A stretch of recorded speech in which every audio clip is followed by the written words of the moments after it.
Hi YouTube, this is Laminar Flow with another update for my build on my 125 gallon display with the basement sump.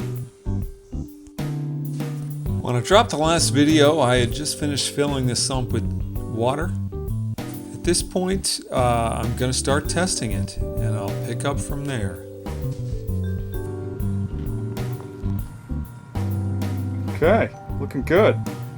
Let's crank it up.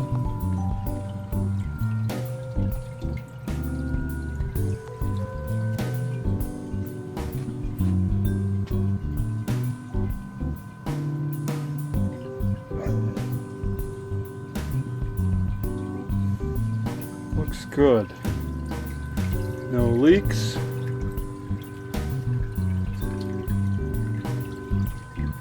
Everything's glued this time.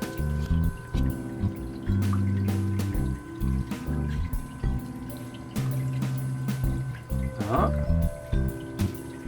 got a leak there. Okay. Maybe that's not glued. This one I know I glued.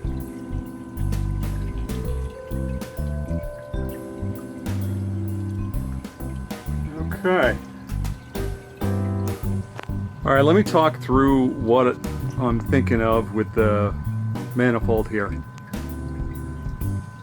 First off, I have a list of items that I wanted to attach to the manifold. First on the list is a drain. So this is one of the key items that I've got down here. Yeah, that pipe is bent. I physically bent that pipe with that guy because of my drinking while plumbing incident from a few weeks back. But that's okay. I'll fix that at some point in the future if it really bothers me. Second on the list, I've got plans for UV. And then I've got 3 taps, so that's going to be the top piece. So it'll come across the top. I'll mount it up there someplace on the wall, and I've got easy access to a plug from up there for it. And then the other 3 are some form of reactors. So a carbon GFO reactor and a biopellet reactor. And then the third one is going to be for the algae scrubber, which is going to drop down here into this middle section.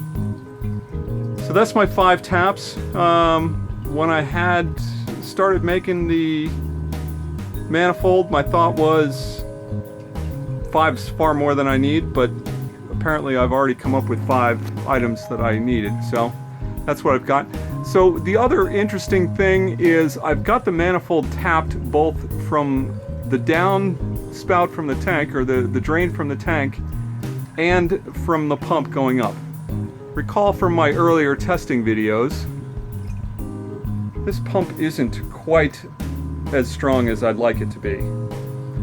So until I get a bigger pump, I can push all the water to the tank and then catch the water on the way back down to run through some of these items. Certainly the algae scrubber is no problem to run direct from the tank water. I think probably the dirtier the better.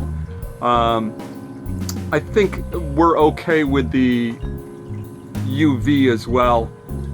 Don't know about the reactors, but by the time I get those going, maybe I'll have a bigger pump and we can go through things. But more important, the nice thing here is that I can turn and do exactly what I'm doing right now, which is to run through the sump alone and just isolate the sump. So this I kind of had this in mind, but CJ of CJ's Aquarium, he had a great little video on how to auto clean his sump, and that really fits quite well here for this.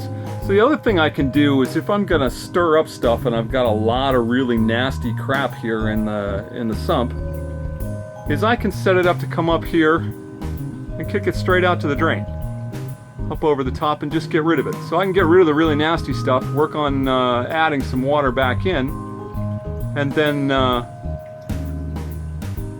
open it up and filter it all out. So I can kind of isolate and clean it down here without having to go to making a mess of the tank upstairs and filtering stuff through upstairs. that's the thought. So here we are.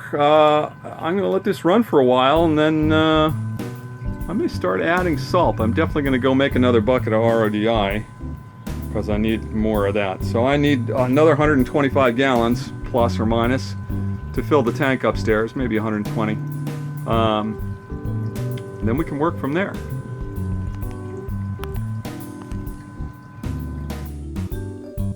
Thanks for watching. Please remember to like, comment, or subscribe if you'd like to see more in this series.